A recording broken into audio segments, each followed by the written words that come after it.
Je m'occupe plus particulièrement de l'histoire de la mystique musulmane, le tasawwuf, le soufisme, et plus particulièrement depuis quelques années à l'histoire de la mystique au Maroc. Et dans le cadre de ce colloque, donc, nous sommes ici pour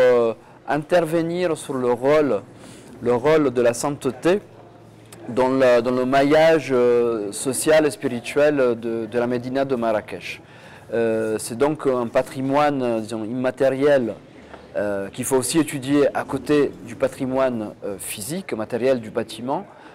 et qui lui aussi présente un certain nombre de problématiques et d'interrogations que nous devons donc concevoir dans le cadre de nos études afin de fournir, je pense, une réponse organique et globale sur la réalité de ces médinas qui sont fortement imprégné de la présence de cette sainteté, de cette walaya,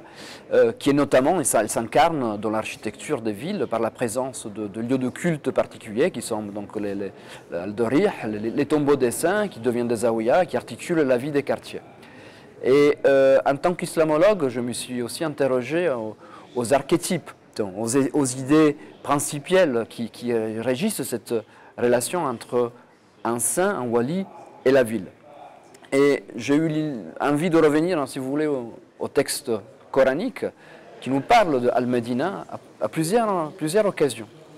Et il y a surtout un verset qui devrait retenir notre attention,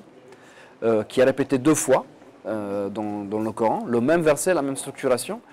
quand le Coran dit « Waja'a min aqsal medinati rajulun yasa'a ». Et je trouve que ce verset, qui est connu dans la Surat Yassine, Surat Al-Qasas, nous parle de quelque chose, d'un homme anonyme qui vient au secours de la spiritualité, de ce côté, ici à Marrakech, oriental, donc pas au centre de la ville, qui se tient à l'écart, mais qui peut intervenir et pour redonner la vie spirituelle au centre de la ville. Souvent, il est anonyme, on ne connaît pas son nom. Il vient pour apporter un secours, un nasr, il se retire et il a une action qui est spirituelle. Et je pense que c'est vraiment ça, ce verset résume le rôle des saints qui restent à l'écart, ici à Marrakech on l'a dit, dans le côté oriental, qui sont souvent anonymes, ou en tout cas il y a disons une lutte entre anonymat et après voilà, la renommée la renommée de laquelle ils vont jouir, et ils vont être célébrés après leur mort. Il y a cette idée de charité perpétuelle, qui est à la fois matérielle et